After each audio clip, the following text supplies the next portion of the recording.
ឯកឧត្តមមុំប៊ុនថនរដ្ឋលេខាធិការនៃក្រសួងសង្គមកិច្ចអតីតយុទ្ធជននិងយុវនីតិសម្បទាបានបញ្ជាក់ថារាជរដ្ឋាភិបាលកម្ពុជាតាមរយៈក្រសួងសង្គមកិច្ចអតីតយុទ្ធជននិងយុវនីតិសម្បទានិងក្រសួងសុខាភិបាលបានចាត់ទុកសុខភាពរបស់ប្រជាពលរដ្ឋជាពិសេសមនុស្សចាស់ជាមូលដ្ឋានសំខាន់នៃការអភិវឌ្ឍជាតិនិងសេចក្តីថ្លៃថ្នូរសង្គមថ្លែងក្នុងទិវាសុខភាពពិភពលោកខួបលើកទី78ក្រោមមូលបត្រយើងទាំងអស់គ្នាដើម្បីសុខភាពបានធ្វើឡើងនាថ្ងៃទី7ខែមេសាឆ្នាំ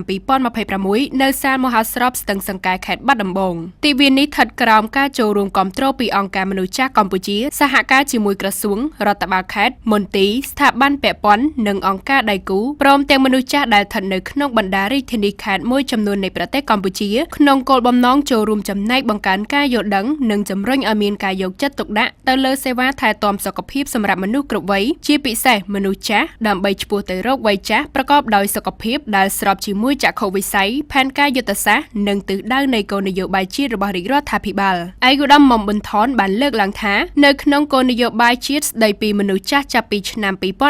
2017-2030បានកំណត់នៅទិសដៅនិងយុទ្ធសាស្ត្រមួយចំនួនសម្រាប់អាទិភាពទី2ដែលផ្ដោតទៅលើសុខភាពនិងសុខុមាលភាពសំដៅលើកម្ពស់ភាពសកម្មគុណភាពជីវិតនិងដំណើរឆ្ពោះទៅរកវ័យចាស់ប្រកបដោយសុខភាពល្អលោកតុមវីរ៉ានាយកប្រតិបត្តិអង្គការមនុស្សចាស់បានបញ្ជាក់ថាអង្គការមនុស្សចាស់កម្ពុជាគឺជាអង្គការក្នុងស្រុកមិនមែនរាជរដ្ឋាភិបាលដែលធ្វើការជាមួយមនុស្សចាស់ដើម្បីឲ្យពួកគាត់អាចដឹកនាំជីវិតរស់នៅថ្លៃថ្នូរមានភាពសកម្មសុខភាពល្អនិងសុវត្ថិភាពអង្គការមានវត្តមាននៅក្នុងប្រទេសកម្ពុជាចាប់តាំងពីឆ្នាំ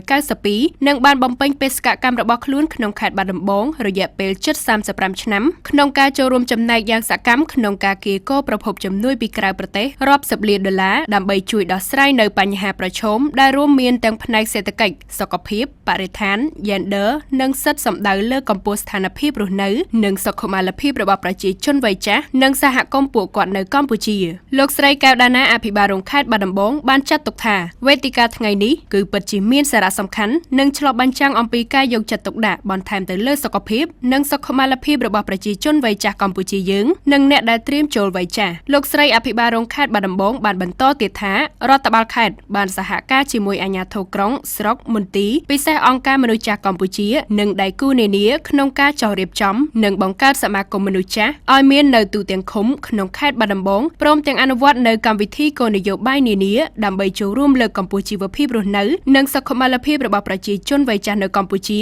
ក៏ដូចជាប្រជាពលរដ្ឋដែលរស់នៅក្នុងខេត្តបាត់ដំបងយើងលោកស្រីបានបន្តថាយើងទាំងអស់គ្នាមិនអាចជៀសផុតពីវ័យចាស់និងភាពជរាបានឡើយប៉ុន្តែយើងទាំងអស់គ្នាអាចចាប់ផ្ដើមចូលរួមគិតគូរនិងរៀបចំខ្លួនយើងនិងសង្គមយើងដើម្បីត្រៀមទុកនៅពេលឈានចូលវ័យចាស់ដើម្បីរស់នៅប្រកបដោយជីវភាពសមរម្យមានសុខភាពនិងមានសេចក្តីថ្លៃថ្នូរក្នុងជីវិតគូបញ្ជាក់ថាយោងតាមរបាយការណ៍ជំរឿនឆ្នាំ